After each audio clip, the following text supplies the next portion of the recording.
सारे डॉक्यूमेंट्स और फाइल्स हमें दे दो। भाई ये सब क्या हो रहा है?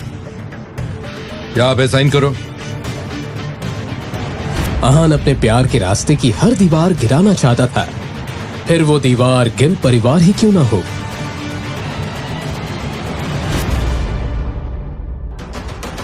नहीं नहीं नहीं।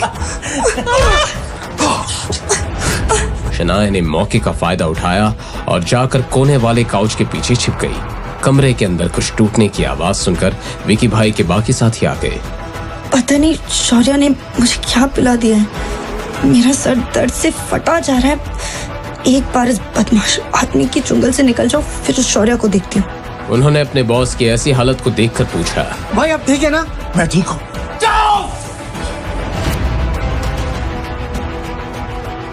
शनाया कहीं भी नहीं थी। उधर दे, उधर। ए, तू बाहर जा, बाहर जा। अरे दौड़ जाओ उसे।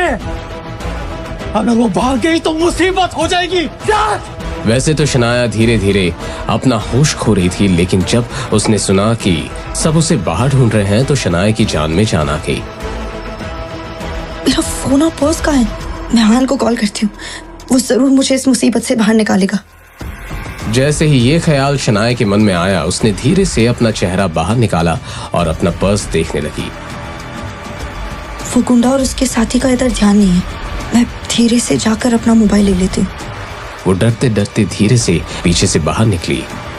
शनाया रूम के बीचों बीच पहुंच गई और उसने हल्के से अपना मोबाइल फोन उठा लिया। फाइनली शनाया की जान में जान आ गई।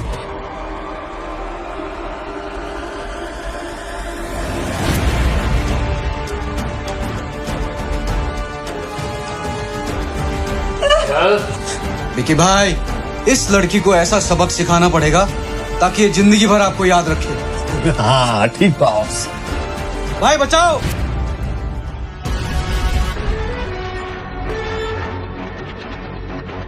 आहान, क्या ये लड़का शनाया का पति है?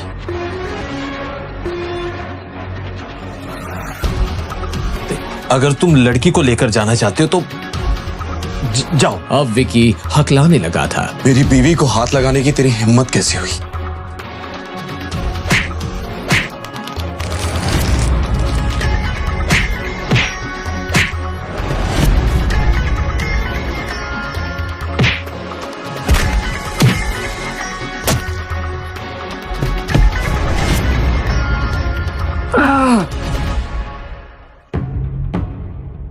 कुछ देर पहले आहान लंच के लिए घर ही जा रहा था, मगर तभी उसका फोन बजा। कॉल मिसेस यामिनी गिल ने किया था और उन्होंने आहान को बताया कि शनाया शौर्य की कॉल के बाद बाहर चली गई थी।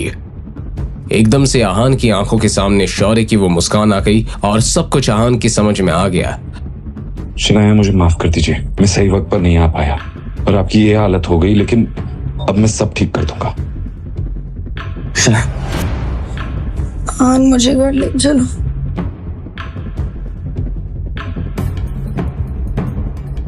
अपनी बीवी की ऐसी हालत देखकर आहान के दिल में नरमी छा गई। उसे अपने सीने में दर्द सा महसूस हुआ। आहान ने आंखों में गुस्से की जलती हुई आग लेकर रॉकी की तरफ देखा। रॉकी की सिट्टी पिट्टी गुम हो गई थी।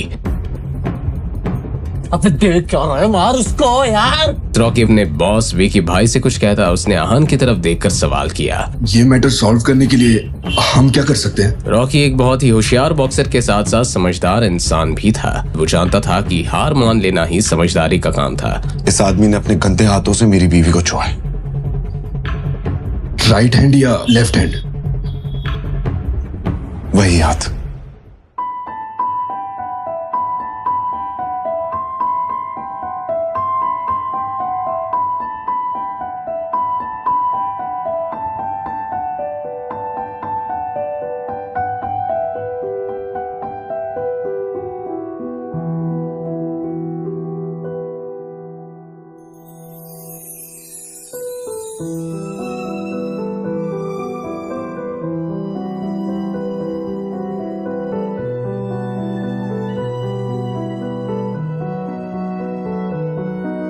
कुछ देर के बाद आहान और शनाया के घर में शनाया बेड पर लेटी हुई थी। आहान परेशान होकर शनाया की बंद आंखों की तरफ देख रहा था। 2 घंटे हो गए थे मगर अब तक शनाया को होश नहीं आया था।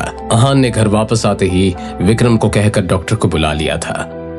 डॉक्टर ने आहान से कहा था कि कुछ देर के बाद शनाया को होश आ जाएगा, लेकिन अब तक शनाया के चेहरे में कोई बदलाव नहीं आया था। मिसेस यामिनी गिल अपनी पति शेखर गिल का ख्याल रखने के लिए आज रात हॉस्पिटल में ही रहने वाली थी, इसलिए आज घर में बस आहान और शनाया ही रह गए थे। अब सॉरी शनाया, मैं आपका ख्याल नहीं रख पाया।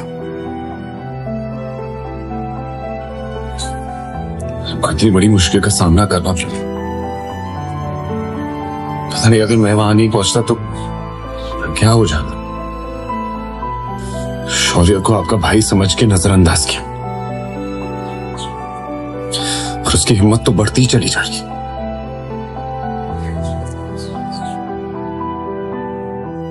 आप ठीक हो जाइए तो शौर्य को मैं देख लूंगा।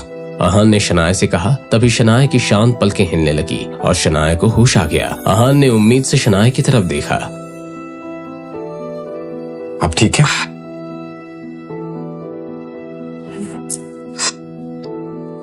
मैं आपकी मदद कर। शनाया ने सहारे के लिए आहान के हाथ को पकड़ लिया और उठकर बैठ गई। आहान ने शनाया के पीछे तकिया लगाया मगर जब वो वापस सही से खड़ा होना चाहता था, आहान शनाया की इस हरकत से दंग रह गया। उसने शनाया से सवाल करते हुए कहा, क्या कर रही हैं आप? क्या हुआ?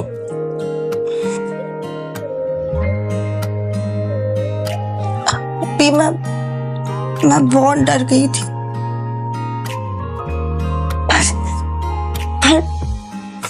पर आप मेरे साथ हैं तो अब कोई डर नहीं है। अपने आखिरी शब्द कहते हुए शनाया किसी छोटी बच्ची की तरह मुस्कुरा रही थी। मैं हमेशा आपके साथ हूं, आपको डरने की कोई जरूरत नहीं है।